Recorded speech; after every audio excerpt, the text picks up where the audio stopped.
There should be still some in the audience. If you can grab some in the audience. We're keeping this open because this is an exhibition for the the event tonight. There should be plenty of chairs.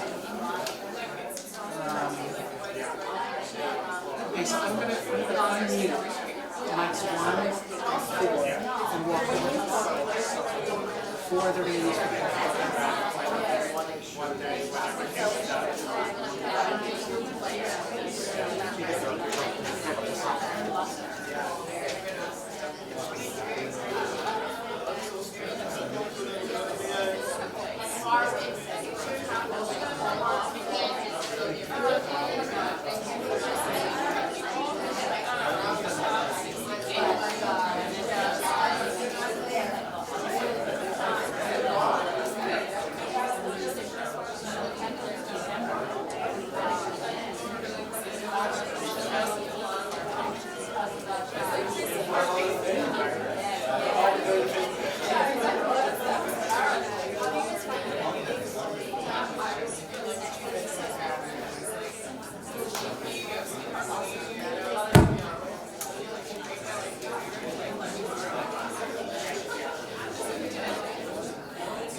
Hi, everybody. Welcome.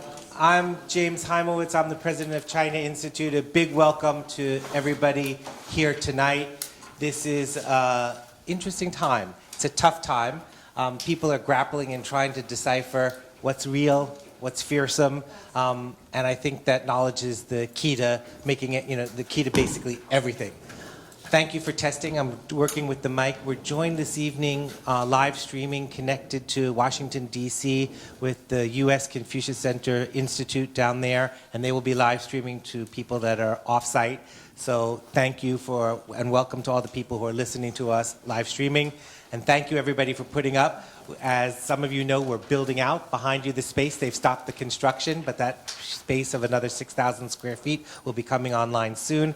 And downstairs space is also in what's called the white box stage. So thank you for sitting here in our temporary space. The issues, what's going on, aren't waiting. So thank you for putting up. I just also want to draw everybody's attention behind to the amazing artwork that's on the wall. It comes to us on loan from the Central Academy of Fine Arts in Beijing, with children between the ages of 6 and 16 who have been participating and expressing their feelings about dealing with the virus that's been impacting all of their lives. And some of the artwork that they've done to express themselves is amazing. So if you have a chance, feel free to have a look.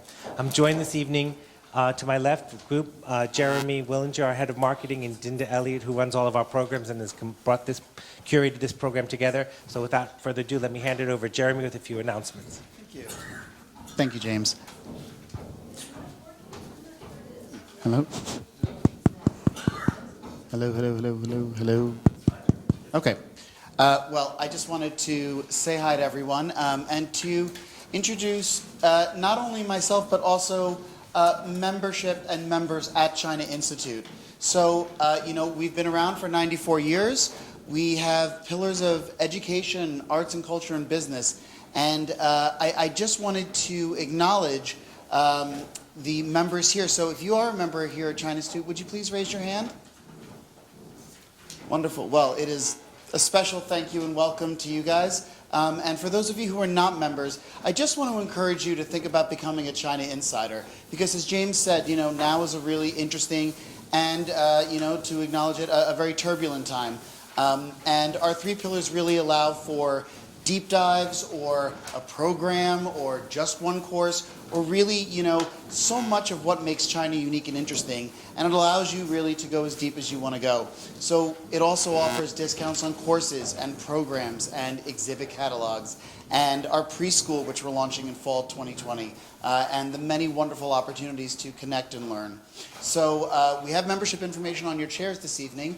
I want to encourage you to take a look. Please ask me questions, ask my colleague questions. We are here to be of service to you, and we really look forward to welcoming you back at China Institute at one of our many programs, classes, or events in the future. Thank you. And now for Dinda Elliott, our programs director.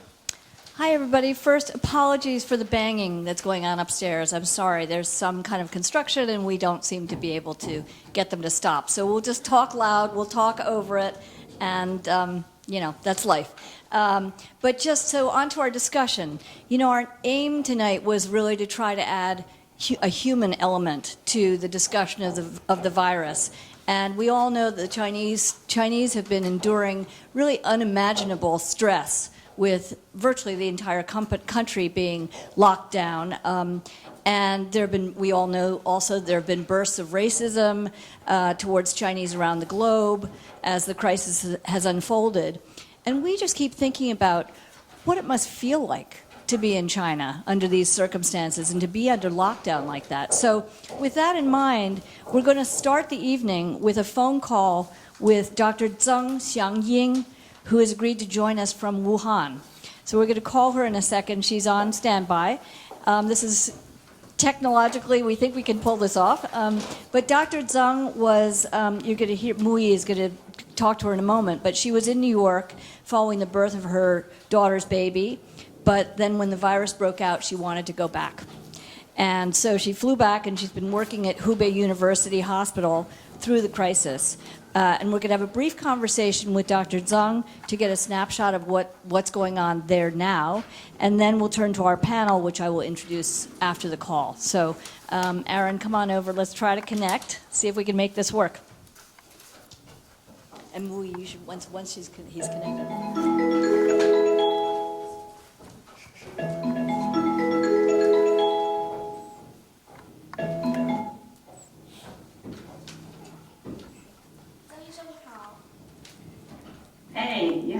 你好，学习社朋友们，大家好，我是来自中国武汉湖北大学医院的曾祥英医生。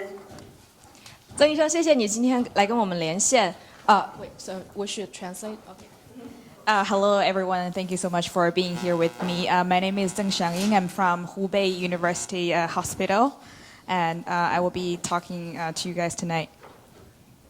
曾医生，谢谢你跟我们连线，也谢谢你愿意来跟我们分享你的故事，然后让我们能够看到这场疫情背后比较个体也比较人性的一面。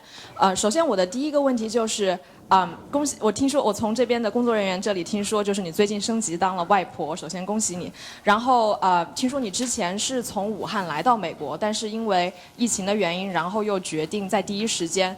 回到武汉，想请问一下，就是为什么你选择这样做呢？以及就是你这样做的时候，你的家人是什么样的一个感受呢？当时我因为就是元月17号。曾医生，不好意思，先等一下，就是我问了你问题以后，然后我会跟观众就是用英文就是再重复一下我的问题，可以吗？所以我先用英文再重复一下我的问题。So I'm asking Dr. Zhang that.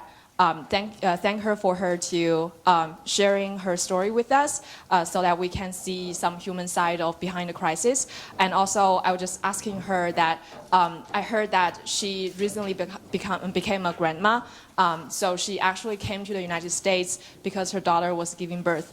But then she heard about the outbreak of coronavirus and then decided to go back to Wuhan. To join the front line. So I just asking her why she decided to do that and what her family feels about that. 好，曾医生，你可以回答了，谢谢。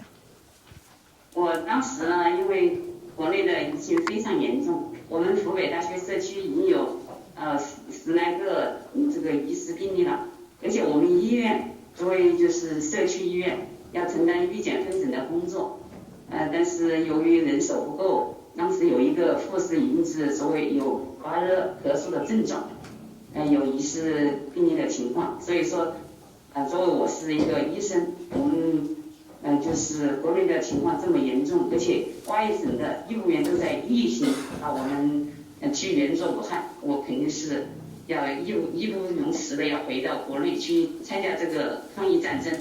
同时呢，我作为医院的院长，我必须回去关心我的职工。要稳定军心，我也是必须要承担这个责任回去，只有我回去以后，我们的同事才会有一种安全感。谢谢曾医生。好，我现在这边的工作人员会翻译一下。So when I heard about the news in New York, the situation in China has become very serious. There were more than 10 cases in the Wuhan University hospital. There were more than 10 cases in the Wuhan University Hospital already, and then the hospital I was working in actually is to pre-screen all the suspect cases. So the work that we were supposed to do was very heavy, and already during the situation that when I was in New York, we already have cases of our colleagues who had suspect fever. And the situation was quite serious and getting worse. And all of the other provinces in China, they were sending us doctors and teams and medical teams to help us in Wuhan and also in Hubei province. And therefore, as a doctor, I felt my responsibility calling me to go back to Wuhan to join the war on the front line of the battle. And also as the head of the hospital, it was my responsibility and also my deep feeling that I have to stay back. To make all my colleagues feel safe, because when I'm there to be the leader, and I feel like all the spirits of the team will be better.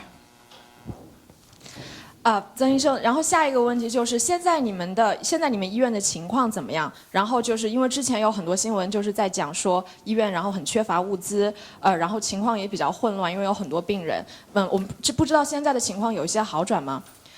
So I'm asking her, like, how's the overall situation in her hospital, and is there still a shortage of medical resources? And also, is it like because we heard a lot of news about like there are a lot of patients, so the situation was very chaotic. So just asking her if the situation has calmed down a little bit. 在封城的之初的时候，医院的情况确实是比较混乱，一个是病人特别多。 然后呢，就是防护的不够充分，医务人员有的已经是在不知疫情的情况已经被感染了，所以说这个情况是非常严峻的。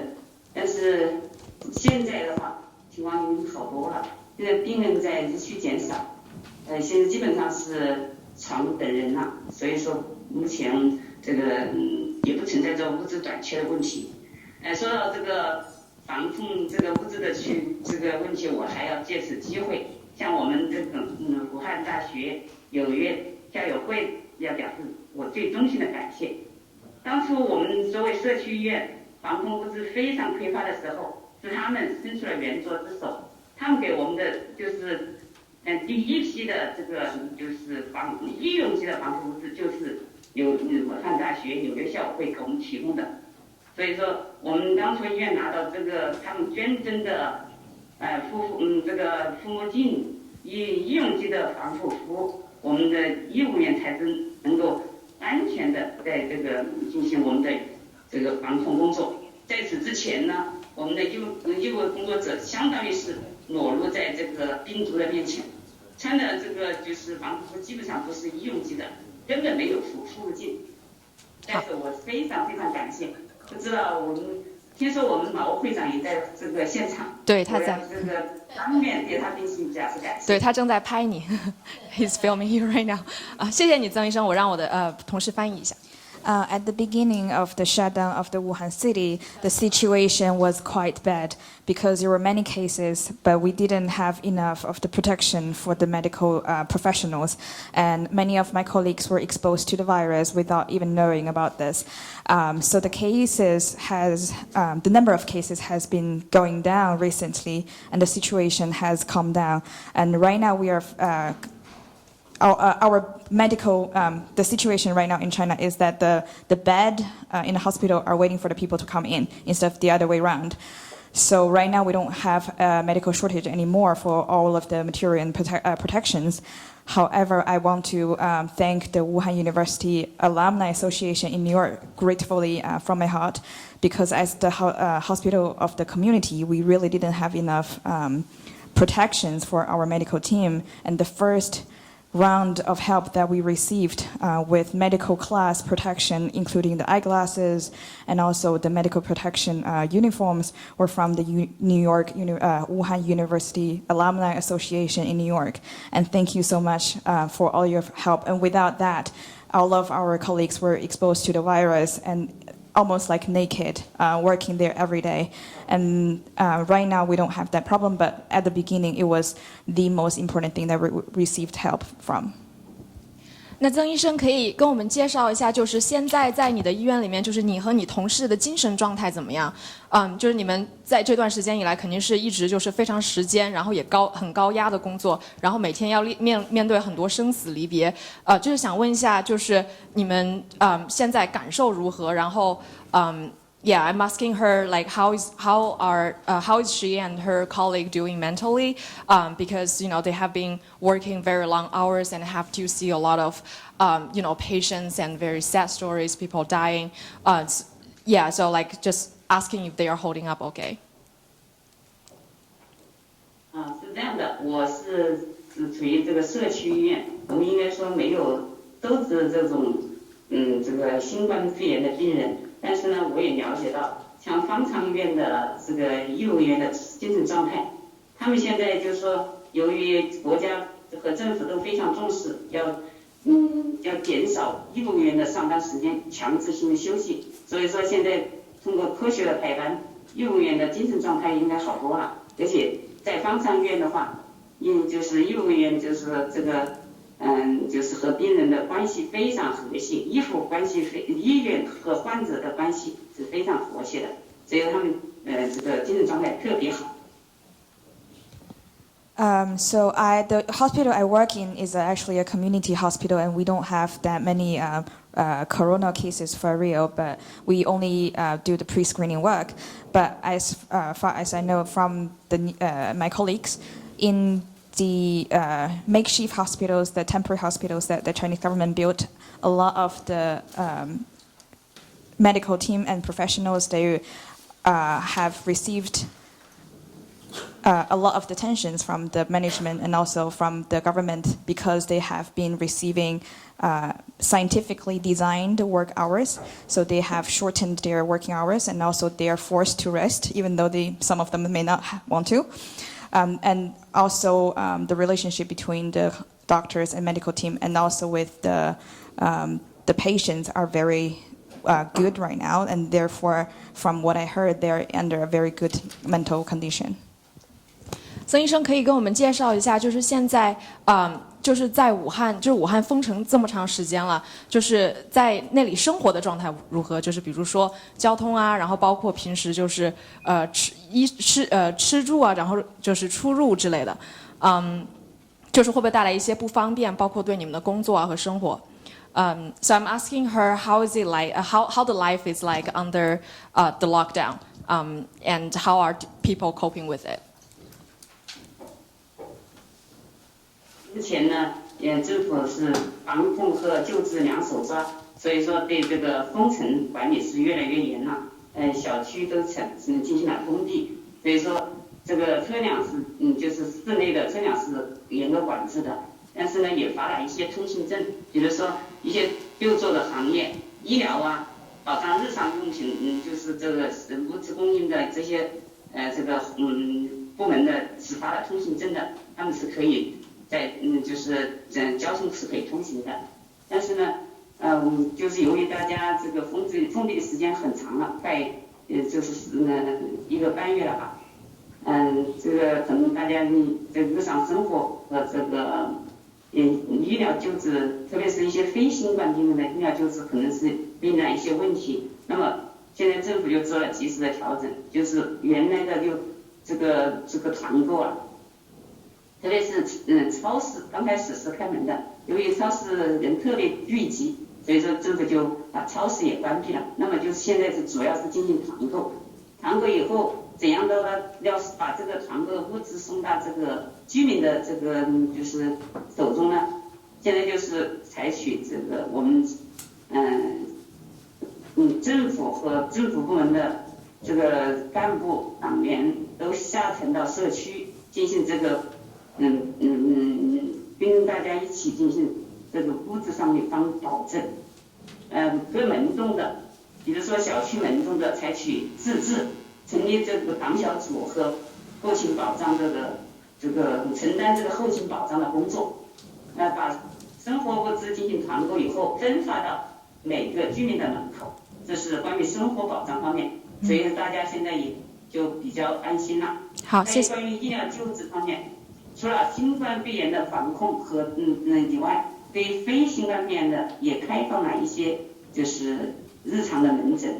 如果是要外出就医的话，社区会派保障车辆，也是这个送病人去就医。谢谢曾医生。在药品的供应的话，也要就是社区的志愿者给这个慢病，就糖尿病啊、高血压的慢病患者去代购药品送到他们。好，谢谢曾医生。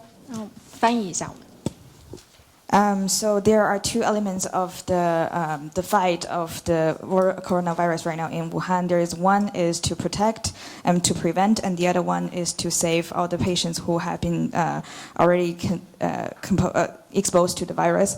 So the level of the shutdown has actually increased in Wuhan, and then right now we are closed down and shut down at a community level. So you are shutting down by the level, by the unit that you live in. So the real estate complex that you live in is the unit that you are shutting down. And also the traffic has been highly managed. The traffic has been also shut down, but like the government has given passes to necessary people, for example, to provide the daily operation of the city and also to provide the traffic for the medical team and also the delivery services. However, I have to say that after 1.5 months of shutting down, which is 6 weeks, which is a long time, our daily life that has been affected by the virus and also the shutdown, and to some level the medical service for non-coronavirus people have been affected a lot, and therefore the government has readjusted their policy. For example, the government used to allow the supermarkets and grocery stores to stay open because of the shopping people cluster together and increase the risk of virus exposure, they have recently decided to shut down all the supermarket and grocery stores, and instead they are doing group shopping on the phone and internet and deliver all the groceries to the doors to regular people. And in order to do that, all the government officials, the CPC members, and also the community leaders have to collect all the group shopping groceries and then divide them into groups and then divide into each family and deliver each family's grocery into their door. And for the saving lives for non-corona people, we have already started the normal operations on some level for their need. And we have also decided to, the government also decided to provide community level transportation driven by volunteers to drive these people to hospital from their home to the hospital directly, so that they are not exposed to the virus, to decrease the risk of the virus exposure.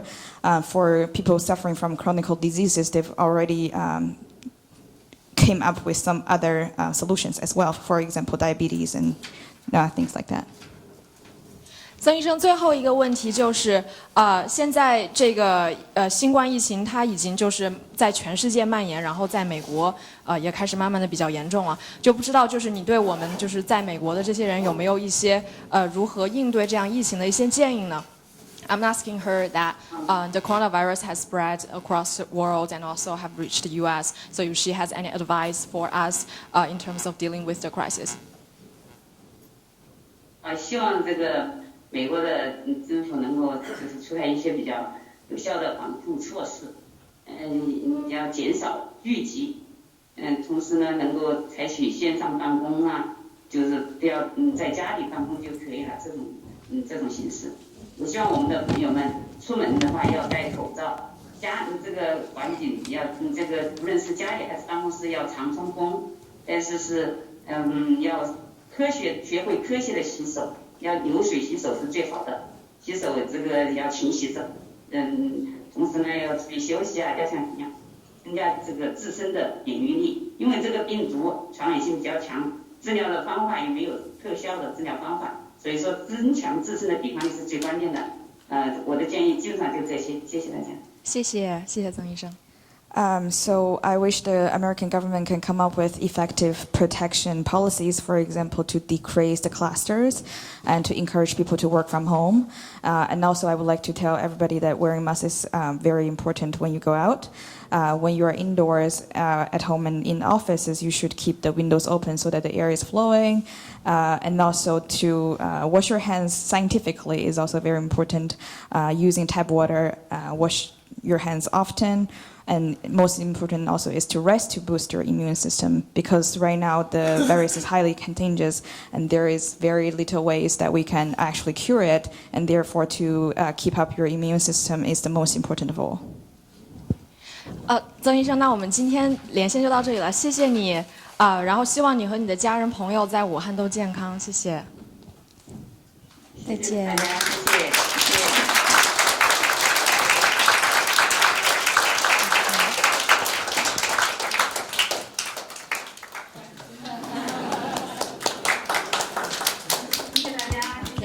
Great.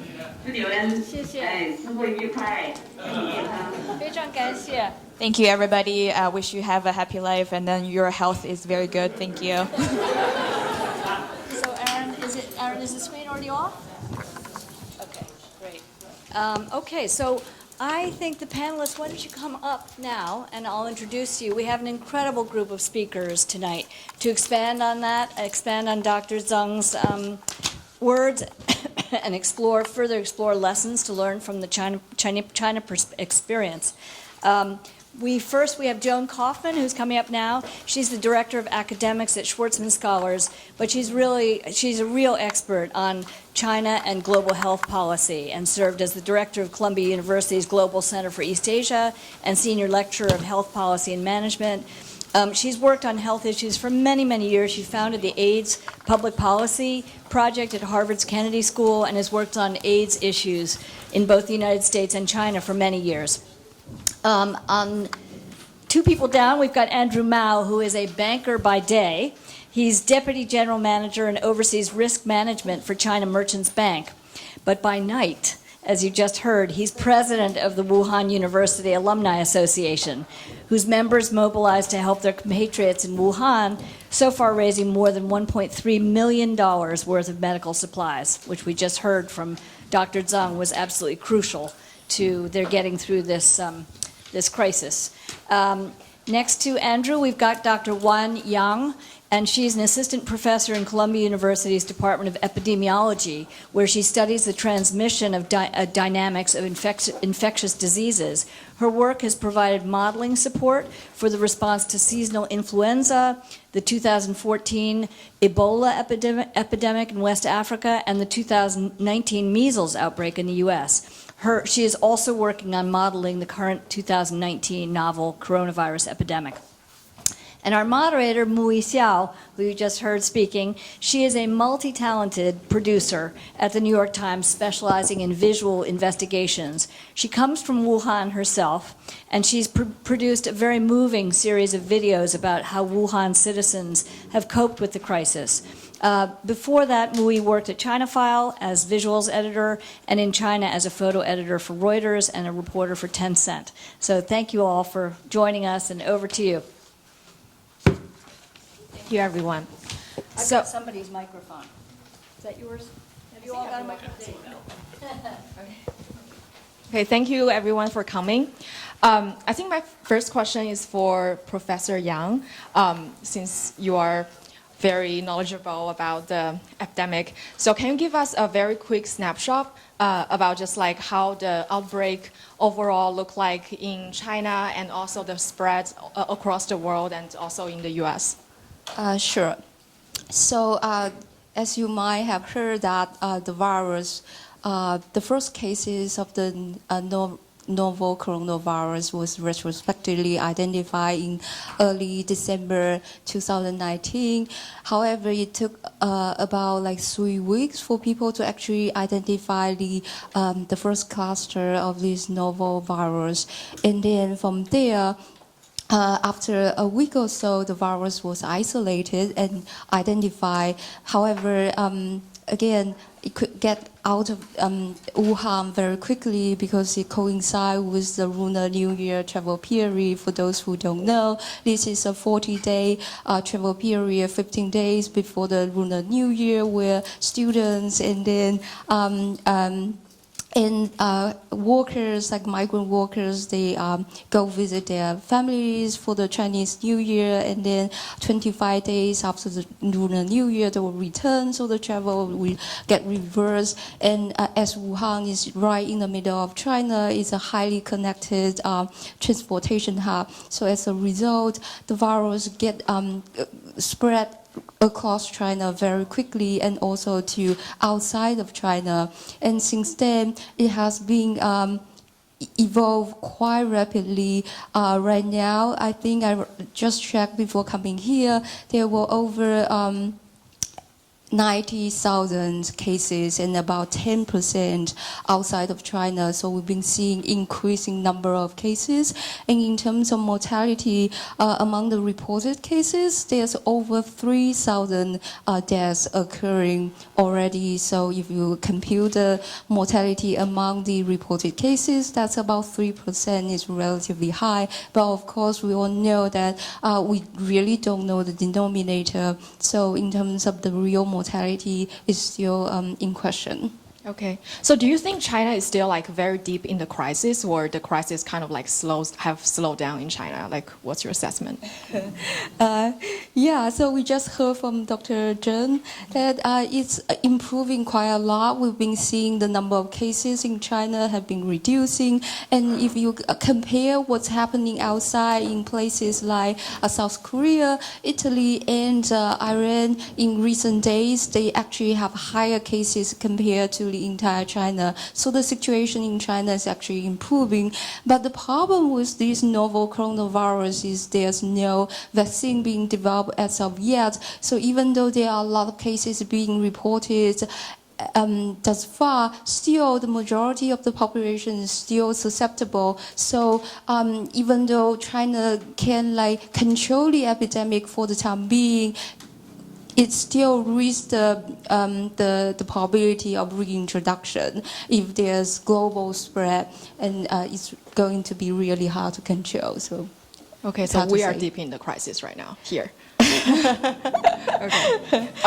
We are still like waiting for it. Yeah. Okay. So my next question. So my next question for Zhang. So we see like China, the situation in China has been calmed down. So what do you think is like what's the reason that make China being able to handle this crisis? What are the successes and failures in terms of Chinese government handling the crisis? And what are the causes of those failures and successes? Yeah. Well, you know, I do think China, there's really no playbook for something like this. So it's easy to point blame, but I actually think China did a very good job from a public health point of view.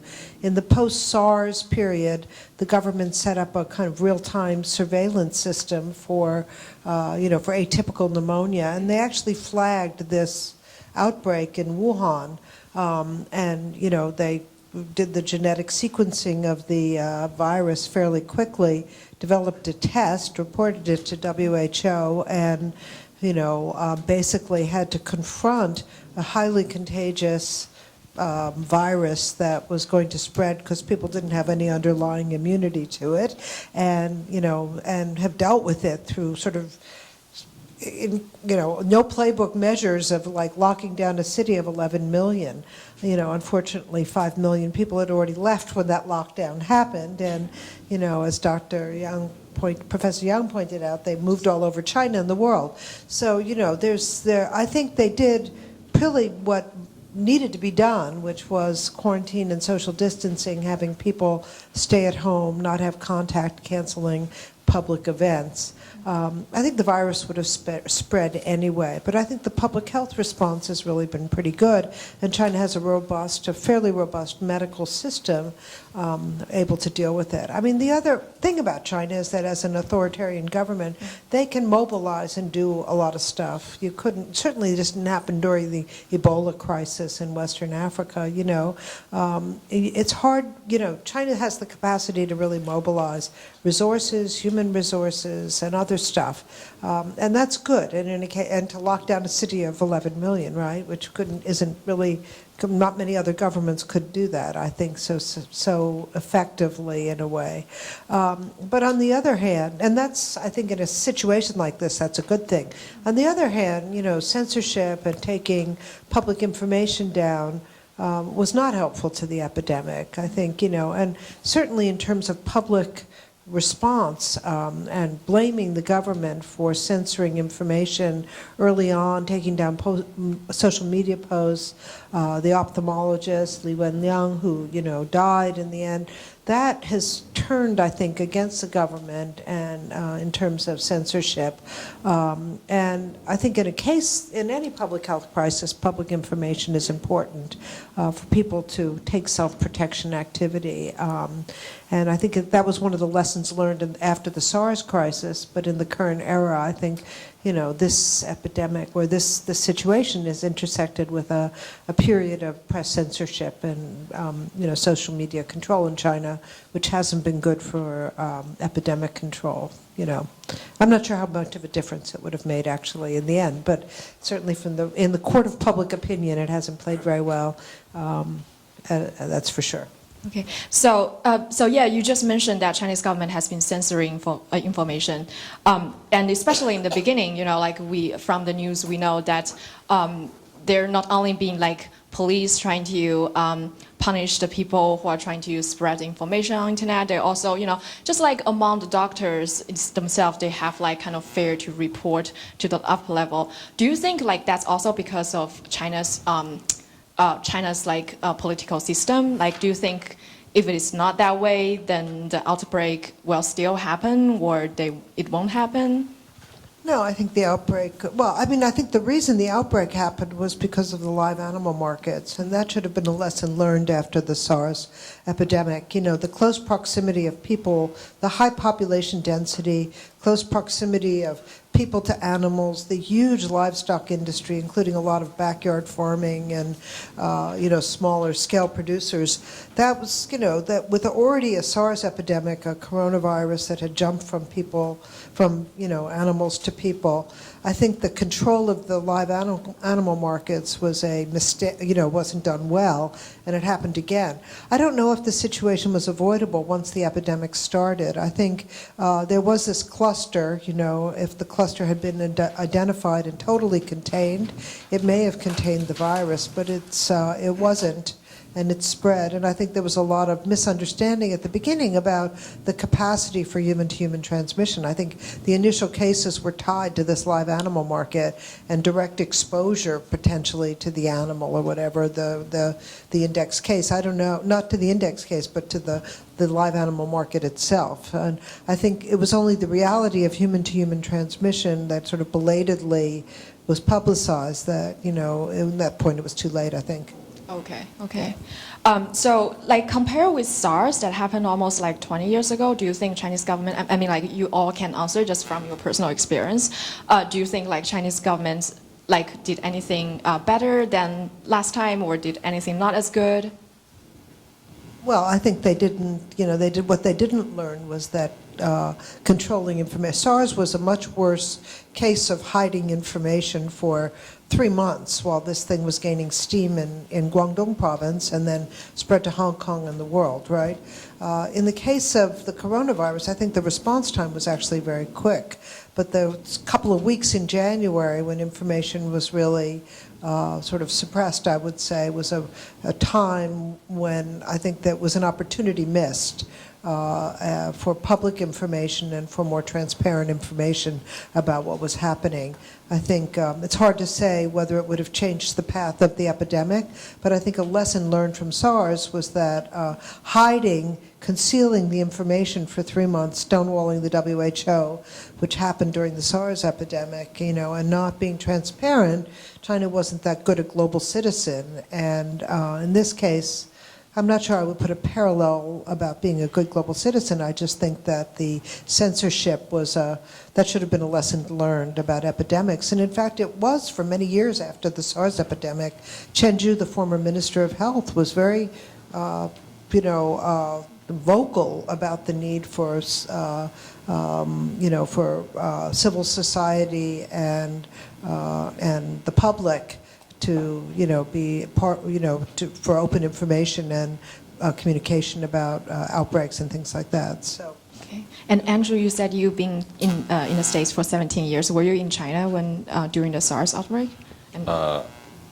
I was in China. Okay. The SARS outbreak. So do you have any thoughts on this? Well, to the question to the question whether the government would have done better had they known more information about it.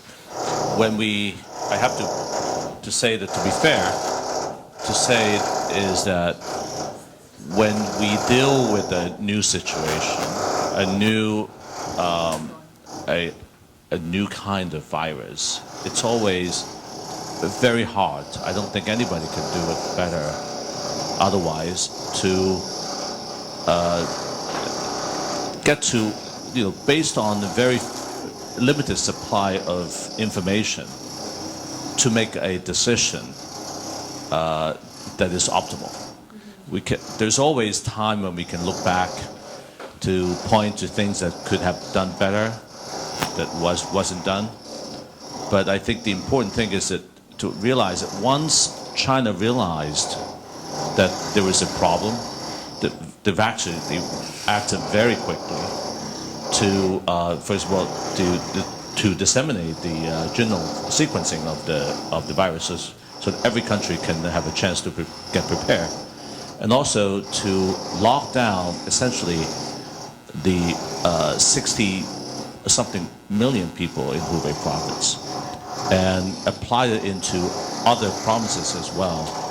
And that's, I think, an enormous undertaking that the government have taken on. Okay, thank you. So, Zhang, you just mentioned that the reason why China could better handling this situation is partially because it's authoritarian government that it can mobilize massive amount of resources at a very short amount of time. So, and as we know that the virus has been spread across the world and is reaching here and many other democratic countries. So, do you think when in countries like the U.S. where it has a democratic system, it's kind of questions. Comparing to political system, do you think U.S. Is able to deal with the crisis as China, since it does? What's your thoughts on that? Well, that's a good question, and it's easy to go on record and say something and be completely wrong about this. But first of all, I think there's a lot of fear and panic-driven response going on right now. But the public health response is. It's essentially accurate. It's a good one. It's about social distancing, closing schools, working from home, and reducing exposure to other people. Plus good, personal hygiene, washing hands, and trying to communicate to the public what you need to do to avoid, getting the virus, right? And so I think that's good. And you have much more open information here. You have a very robust public health service and a reasonably good healthcare system, maybe expensive, and not accessible to all. I think one of the things that China did was, despite the health insurance plan with large co-payments for people to pay for, hospital visits, they made any treatment or care related to COVID-19 free, right? And we should do in this country as well. So, cost should not be a barrier to seeking care because you want people to seek care and isolate and not transmit to other people. So I think we're in a good situation to deal with it. I just think the underlying, now that it's in the community, the underlying infection rates will probably be fairly high. But I think it's important to remember that, at least from the current data, 82% of cases are mild. Some people don't even know they have it. It's only older people with underlying health complications who have been severely affected or have died. So for most of the population, it won't be, it won't be a big deal. Okay. Actually, that's a question. That's my next question. I want to ask you, all of you. Do you think that we should be concerned? Now we know, the fatality rate is around 3%. It's much higher than the normal flu. Professor Yang, do you think we should be concerned about the coronavirus? Well, I think we should be concerned, even though, Zhang say. The majority of the population is mild cases, but and we don't know the denominator as of now. But even though if we factor in the underreporting, if you divided the 3% by 5, or then you get maybe 0.6% mortality. And I think that's a reasonable level in terms of estimating the real mortality. If you compare what's happening in Wuhan and overall, the mortality rate in Wuhan, which is a city completely overwhelmed, at this point, it's about 3%, but outside of Hubei and Wuhan, that mortality rate is at about 0.4%, and the majority of the cases are occurring outside of Hubei or Wuhan, mostly contact trace. So I would say the reporting rate outside of Wuhan or Hubei are pretty high. So I would say that the reference in terms of 0.4% of mortality rate is about in terms of the severity, and 0.4% or 0.5% is not that low. If you consider seasonal flu, the mortality rate is probably 0.1 to 0.2%, even though it's very sort of low compared to disease like Ebola or avian influenza. But given the the really infectiousness of the virus. Right now, we learned that the basic reproductive number, which is the average number of cases arise from one infection, this is in the neighborhood of between like 2 to 4.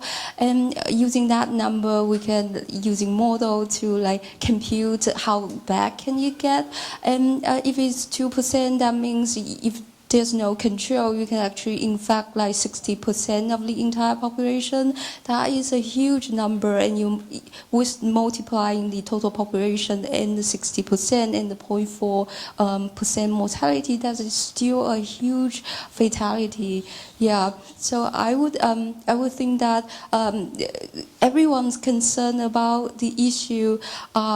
Is good, so that means you get prepared, so you do whatever you can to protect yourself, and as a result, you have this reduced transmission in the community and overall. So we have to, everyone do their part in terms of to like reduce transmission and do our best to like at least slow down the epidemic, to buy some time for research and medical development, to develop vaccine, have treatment, so we can get a better prepare and better outcomes as it unfolds. So can you give us some details about like how should we do our part? Like what exactly we should do? Should we buy masks or not? Because there are U.S.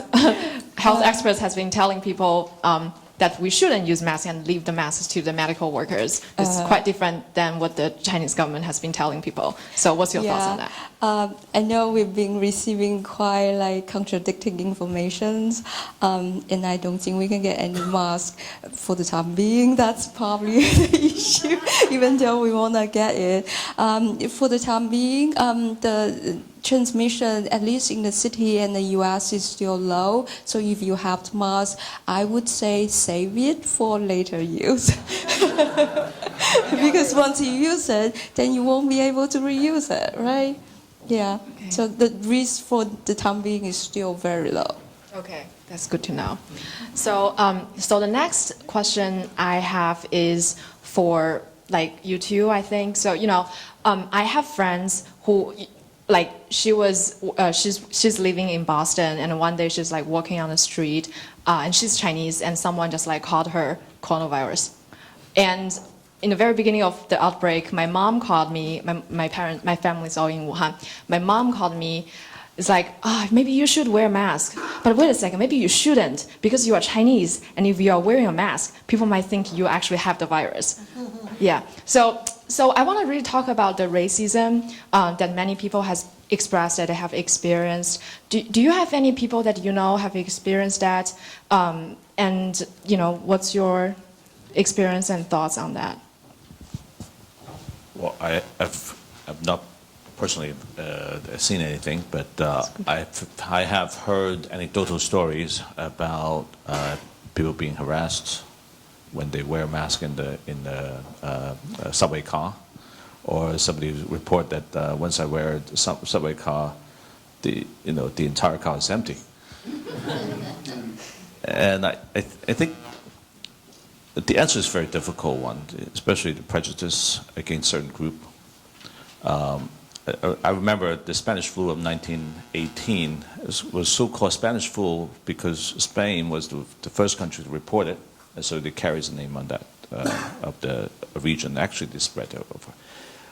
I mean, in a rational way to think about it, it's just this kind of virus outbreak can happen anywhere. It can happen in the U.S. It can happen in Asia. Happen in Africa. So for us, the virus is the common enemy, not the people or a certain race that carry them. But there are 7 billion people on Earth, and everybody have their own opinion.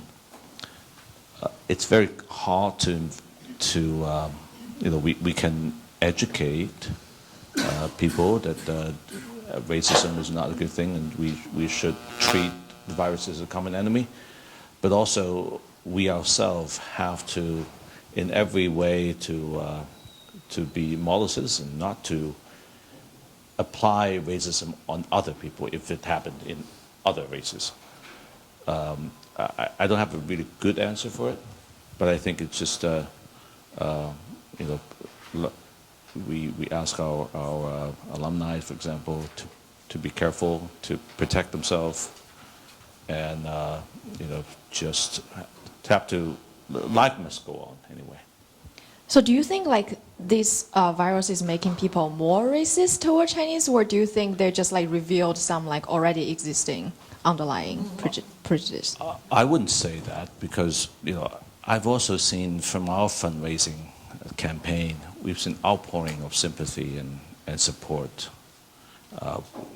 In just 1 month, we raised more than $1.3 million, close to 1.4. And many of the supports are from the names of, they are not Chinese names. I would assume a lot of them are non-Chinese. And, when they donate the funds, even though small or big, they have a chance to leave some message, and you read the message, really touching. And the message would say, well, we are in this together. It's not, it's a Wuhan virus or a Chinese virus. It is a virus of mankind. And as we can see, no matter where it's originated from, when it gets to your shore, you have to deal with it. Thank you. And you already just told us a little bit about the behind-the-scenes stories of the donations from the Wuhan University Alumni Association. And actually, that is my next question for you. Can you tell us a little bit more about just like how this effort started, and how many people joined this effort? Yeah. Well, it started. Okay, it started right around. I thought I could hear it. Maybe, I'm sorry about that. It started around the Chinese New Year, when we heard the call from hospitals about, and that was a surprise for us, that there was an outbreak, and the hospitals are short of supply. And right during the Chinese New Year, the factories are closed, the storage of these supplies are low, and we have an outpouring of patients coming in to seek help. And the doctors have no protective equipment, and many of them have fallen ill from coronavirus. And so, since we are the Wuhan University Alumni Association, many of our members are themselves from Wuhan or have affiliation with Wuhan. And we were getting together and think what would be the best that we can do to help them. China, unlike the old days, China didn't need money. And what they needed the most are the critical medical grade supply that can protect the nurses and doctors fighting at the front line. Because if we protect them well, we can protect the patients well. And because China's, we couldn't get the hospitals have lacked the supply. So for us, timing is the most critical one. And getting the supply early, shipping them to the hands of to the hospitals, and despite the lockdown and the shutting down of the airports, it's critical. And the second that we thought of is that this was the first time we do any charity work. It was initially was a association of alumni who support each other in New York. So when we do something like that, really new, and I think that's the wonder of these alumni associations. We have people from different disciplines. Like I'm in banking, if I asked my colleague around in the bank, nobody could come up with a solution, because it involves something totally new. Fundraising, purchasing medical supply that are terms that are very foreign to us. There are the standard in China. How do they translate into the standard in the U.S.? How do we even get to the supply, and so on and so forth? How do we ship them? And logistic-wise, it's challenged because we don't know. The airport in Wuhan was shut down. And how do we get the material in and making sure they're shipped to to the hands of the hospitals, when China only allowed at the time 5 organizations that can receive foreign donations. So how do we make sure that, especially when after the scandal with one of the situations, people lacked trust to those organizations. So thinking this through, we have unfortunately we have some 50 people in our team, all volunteers, and coming from all walks of life, some in marketing, some in medical field. We have connection with the Association of Doctors, and we also have alumni who are owners of logistic companies and pharmaceutical companies who have trucks. They're actually, you think about in the Chinese New Year, people are all going home, but these people working 7 days a week, delivering medical supply to the doctor in the New Year. So we ask them to help us get the goods in. So the flow is this: we buy the material, get them to the logistic warehouse in New York. They graciously, Air City was the company who never charged a single dollar for us. They offered help for us. And China Eastern Airlines, who also flew the goods to China, to Shanghai for free. Once it get there, we have a logistic company who pick it up, go through the custom, pick it up, and drive the trucks to Wuhan, and give the goods the goods to the Hubei province charity fund. But rather than they take the goods into the warehouse, they would assign the goods to different hospitals, so we can ship the goods to the hospital directly. And to the hospital, give us a receipt, and we can compare and account for every single item. Well, actually, we've done 2.7 million items. Each one of them we can afford to account for them. And so that's how we could do it. The charity fund, they are the recipient in names, but they never touch the goods. Yeah, the goods are in the hands of the hospitals. That's really, really impressive. So, like, are you still doing the donation, or did it stop because the shortage of the medical has already? Well, yeah, we have basically stopped. We set a deadline. There's still the retail donation still coming in. We said in 1 week we're going to shut it down, but it's still trickling in from time to time. Our focus has shifted from purchasing protective medical supply in the U.S. to medical equipment to treat the patients, and sourcing from outside of U.S. because we thought U.S. may be needing those material a lot, so we already stopped the purchase. Yeah. Okay, so can you give us how many people approximately have donated stuff through the Wuhan University Association, and how many people, and also how many people are working, for in this effort? Yeah, in this effort. Well, we just have more than 60 people. I lost count of them over time because they kept adding it. If you were to volunteer and you want to help out in the warehouse, you have to go pick a number. It's like you go to a restaurant, popular restaurant, you have to pick a number. So we actually have the outpouring of support. A lot of them are non-Wuhan University alumni. They could be alumni from different university. They just want to help out. And I think that's the most moving part of the whole story. Initially, we thought we could collect some funds from among our alumni groups. But in fact, most of the donors are non-Wuhan University alumni. And we have more than 8,000 donors. And sometimes the real number is actually bigger because some of the funds come in the funnel. They have other charity groups who are donated into our organization, right, like China Institute. and other organizations, church groups, and so on. And we are also, what we've been doing, because of the logistics, people trust our logistics, we also help other charity groups who bought the mask. We help them ship. So that alone, we helped ship about $500,000 worth of supplies to China as well.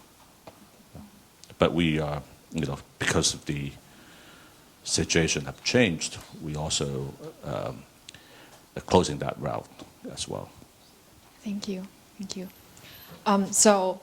And I think next question, so we just talk about this is like a very bright side of the whole situation. But next I want to talk about probably a little bit less bright side, which is, like we all know, like the public has been quite upset toward like the government, the authorities, sometimes local authorities, sometimes like the central government.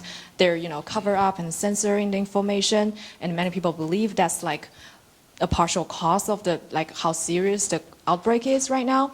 And also, especially, when Dr. Li Wenliang passed away, people are very, very upset and angry, and many people have been posting on Chinese social media and calling for freedom of speech. But now the outbreak of the disease has been dialed down a little bit.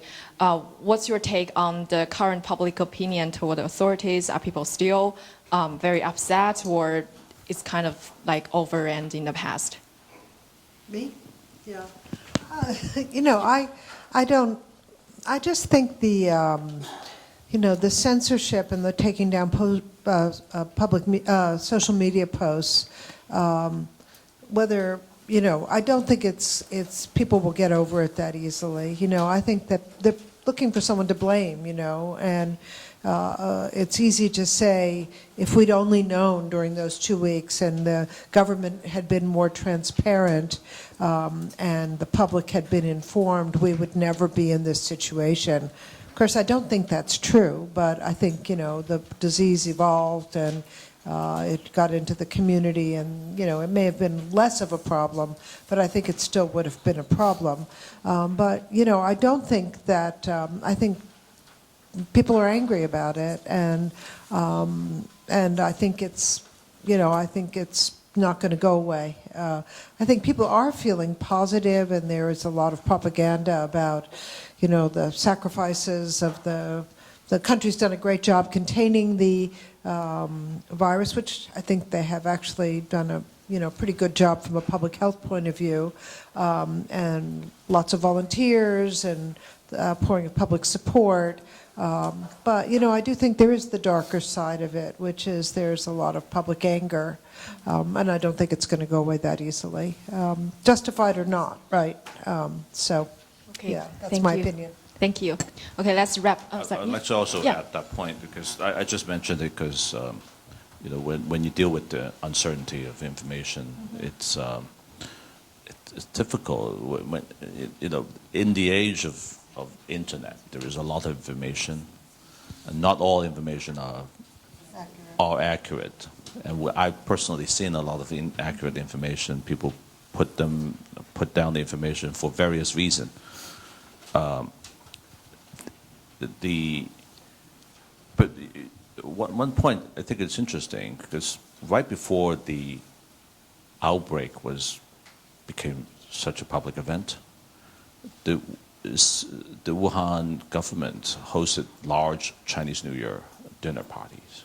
Mm-hmm. And very senior officials attended them, and nobody wore masks. Mm-hmm. So had they known about the severity of this situation and not leaked to the public, they would themselves stay away from those parties, right? So I don't think that they deliberately undermine the information, but it's just that when you're dealing with a very small sample of outbreaks, and they misjudge or are unable to draw a conclusion of those data. Okay. Okay, let's wrap up the panel here and give the audience some opportunities to ask questions. Okay, great. So I have a question about data. It's for Professor Yang. because China has keep on changing the diagnostic standards about what counts as a confirmed case. And I think for everybody, we're all concerned about what's the mobility rate, what's the mortality rate, what is the denominator, right?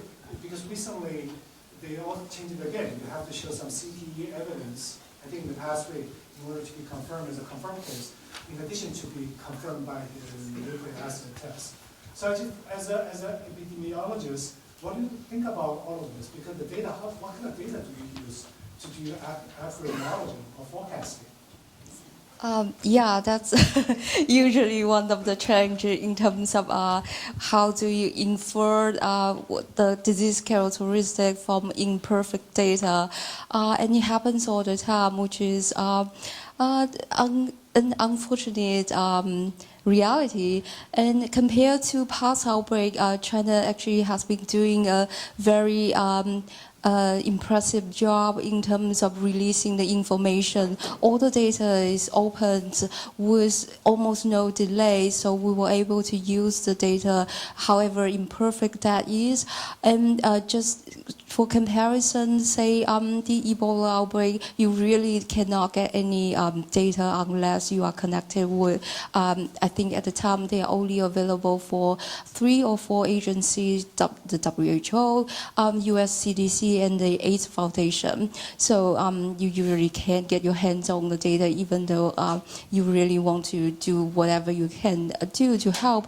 And the data is always imperfect in terms of observations during a crisis. So what we would do is take those data and incorporate on the reporting, the delay in reporting, and try as much as we can to incorporate the underlying mechanism in terms of disease transmission, bringing the observation and using more advanced statistical method, trying to infer what is really going in the population, try to infer what's under what we usually call beneath the water, the large trunk of that iceberg. And you mentioned the changing diagnosis crisis criteria. That's mostly happening in Wuhan. I think outside of Wuhan, most of the cases are confirmed by PCR tests. If you take that into account in terms of the mortality rate overall, I mentioned this before, I do think that the mortality rate outside of Wuhan sort of quite reflective in terms of the real mortality rate. Yeah. Okay, so this is going to be an emotional laden comment because I'm a psychoanalyst and I teach in Wuhan twice a year, and I know many people there, and students as well as people I actually see online for psychoanalysis, okay, all over China, just 2 of them. So I hear 3 times a week what's going on, and I have to say one thing, is the emotional issues for these people are very salient. I mean, they are traumatized. And the people I speak to actually, at this point, some of them are defending themselves against the horror and terror, so they describe feeling numb, totally numb. They're terrified. There was some kind of, something came across the air there that there was the locusts were coming. Actually, they went to some other place, and then they were to eat up all of the vegetation, and that was terrifying. The other thing is my particular patient, who lives in Shenzhen, she lives in an apartment complex, and every 2 weeks they bring food to the gate, and then they put their masks on, and they go and get food. But she also has told me that the violence that in certain places is occurring, because in this, I think it's just, it's a vignette of something that happened, and they were really hysterical about this, that one of the neighbors in the apartment complex walked out for a little while. And the owner of the apartment complex was so upset and so terrified that he beat up this man. That there is violence evolving over this and real depression. And I think people ought to know about that because they've been cooped up for so long and they're terrified and they're having anxiety attacks. And I just wanted to it's not a question, it's a comment. I think people should know about what's going on there emotionally, and it's horrifying. Thank you for that. Do you have a question? That's fascinating. Thank you for sharing. Thank you for sharing. Thank you. Thank you for the presentation. I wanted to mention something. You addressed briefly the issue of racism towards Chinese people. I think it goes beyond Chinese towards Korean, like Vietnamese population. But I think this is far from being an isolated issue, and it's something that goes in a more bigger political sphere. And in the moment that we're living with, when there's a wave of nationalism, do you think there is really reason to close barriers and to strengthen immigration policies? No, I don't think so. I mean, I think this virus coming in the context of this whole demonization of China in the United States has been, it's just sort of played into the hands of folks who I think want to, they're nationalistic and they want to close borders and, want to sort of play up the demonization of China. I mean, if you look at the swine flu epidemic that started in California in 2009, a lot more people died. It was, an influenza virus that spread around the world, and there was no demonization of Californians or Americans, So I just think it's in the context of the geopolitical stuff that's going on right now. There's been a real and especially the anti-immigration mentality in this country and around the world, it's just played into fear of other and whatever, or people bringing in disease and that kind of stuff, which is more, it's not based on reality, An American living in Wuhan brings the disease back just as much as a Chinese or an immigrant. So, whatever, it's as you said, it's about the virus spreading, it's not about the people who are spreading the virus, so, yeah. I think one more to add is that the efforts to combat the virus can be a global effort. But when we start to have, if we do not be careful about containing racism, it start to become a national contest. It's not good for the battle against the virus, because we need to have global collaboration. Whoever develop drugs, whoever have an innovative to treat the patient, we want them to be able to share across the world. Exactly as you said about sharing the viral sequencing and all the information, making it completely open, is about the global effort, right? So. Yeah, and also, just to add a little bit before your question, that racism is just wrong, and also it does no one any good, because in the early phase of the epidemic, we want people to feel comfortable when they do have symptoms. They talk to their doctors so we can get cases isolated and treated and stop the transmission as early as possible. If they fear that they might be getting attacked because they have this disease, they are going to go into hiding. And we saw this happening again and again in past epidemics, like the HIV epidemic. Because we treat people so badly, we the racism and the xenophobia, it just facilitate the transmission. So we have to keep this in mind, that we should really treat people as humanely as possible. I think we have a question from our DC audience. Yes. Is that right? Yes, thank you. Jeremy. I'm just reading a question that's coming in from the Confucius Institute U.S. Center. So the New York Times reported that Hangzhou has initiated a new mandatory electronic system. But we can't hear you, sorry. The New Oh, York I'm Times sorry. reported what? New York Times reported that Hangzhou has initiated a new mandatory electronic system to detect quarantines through the use of personal data. What are your thoughts on the disease and the unintended consequences of this technology post-epidemic, and how can other countries learn from this? This is the color coding system.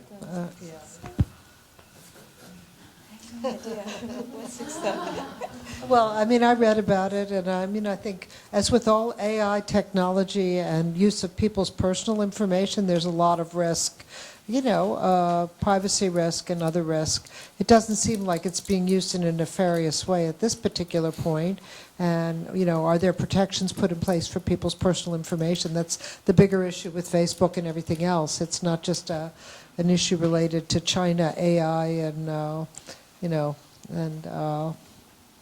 technology. So I think it sounds like it's being used in a constructive way in this particular case in terms of flagging people for, who may be at more risk than other risk. But that's my opinion. Yeah, I think that's a debate that will be going on for a long time beyond this virus. But a good use of technology really helps us to fight a disease, a common enemy. But it has to be done in a way that society can accept, be willing to accept. It's a judgment that it's beyond science. It's more of a social judgment to make. And just to add on top of that, so China has like data privacy regulations toward corporates, but it doesn't have much regulations for the authorities in terms of how they utilize people's data. But that's not an issue like just happened this time. It's an issue across all, like data usage scenarios in China.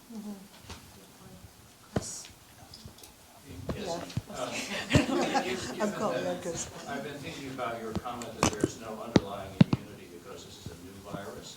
So what percentage of the population would have to be infected, in your view, before we begin to get some kind of a herd immunity that would, protect everybody?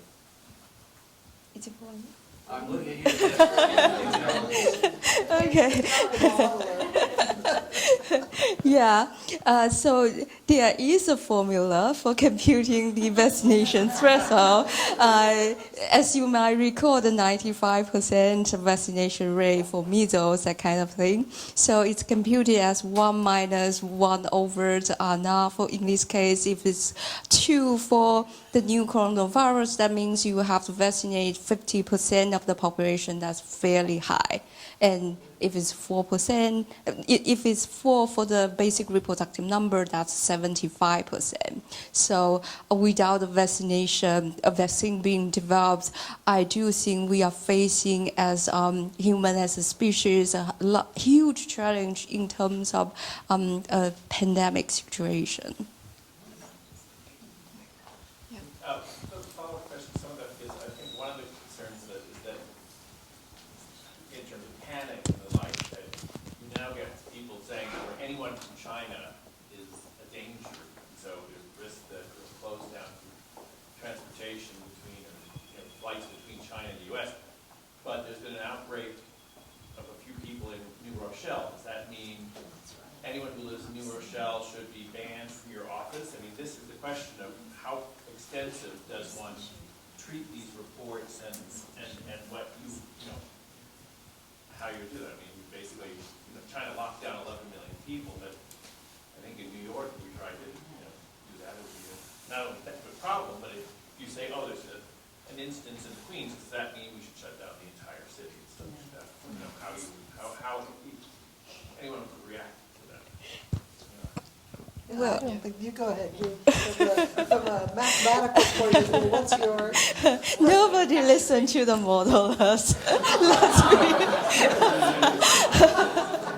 let's be realistic. But anyway, I don't think New York or the U.S. is going to shut down the entire town as what's being done in China. And there has been modeling studies out there saying that if you only do travel control, it's not going to make this thing go away. It really requires very stringent infection and transmission control in order to reduce the transmission rate. Yeah. Yeah, so that would mean if somebody lives in the city of New Rochelle but had no exposure to any case, right? It makes no sense to quarantine or keep them at home. But if somebody had a direct exposure to a case or a possible exposure, that's where the kind of quarantining during the incubation period, which is, I guess, people say is 14 days, but maybe longer. That's been the guideline, right, for 14 days. And then, so I think that's the, that's the prudent, that's what people are doing. So, should do. One last question. Yes, that raises the issue of contact tracing, which is written about a lot in the New York Times in the last day or so. The comment was made that if there's one thing we have to learn from China, it's to trace the contacts as quickly and effectively as possible. And if you do that, that is the method of finding and quarantine. There seems to be a lot of concern that we in the US are not up to speed with where we should be in terms of contact tracing. Your thoughts? I think at least in New York City, people are being prepared, and epidemiologists have been trained to do contact tracing. So a lot of people, the new cases popping up, the contacts, many contacts have been traced. They are put in quarantine. So I do believe the government and the public health agency have the capacity to do contact tracing. It's a fundamental part of the public health system for infectious disease control. I just want to add to, people often compare China versus U.S., how China's response compared to the U.S. I think it's all in relative terms, right? We have a question asked about whether to quarantine a large plot of population, but imagine if the death rate is not as low, would we have done it differently? I don't think there's any playbook written there. It's all, case by case. It's the same thing with the contact tracing and how much personal data can be used. I remember in the past, I imagine people use fingerprints tracing to crimes, or DNA tracing was a crime. But wasn't there people complaining that this was, fingerprints or DNAs in my privacy? Probably, yeah. You want to say something at the end? Nope. So I think we're going to call it a night because we're informed that the hammering is going to begin again pretty soon. But I just wanted to thank our wonderful panelists for really bringing humanity to, and I also wanted to make one final announcement, something we're very proud of, which is that about a year ago, China Institute launched what we're calling the New Leaders Council, which is a small group of Chinese and American influencers, young next generation influencers, and they are coming together to tackle together, across borders, tackle global challenges. And they have come together recently in their first giving circle, and with the help of the Wuhan University Alumni Association, we're so grateful for what you're doing. They have made their first giving circle and raised almost $10,000 to donate to this. And the big idea, the reason that we're doing this at China Institute is that we're connecting like-minded young American and Chinese leaders who we hope will forge meaningful bonds that will connect them in seeking solutions for many decades to come. And that kind of goes right to the core of what China Institute is about, is trying to bring people together and promote understanding between people and across cultures.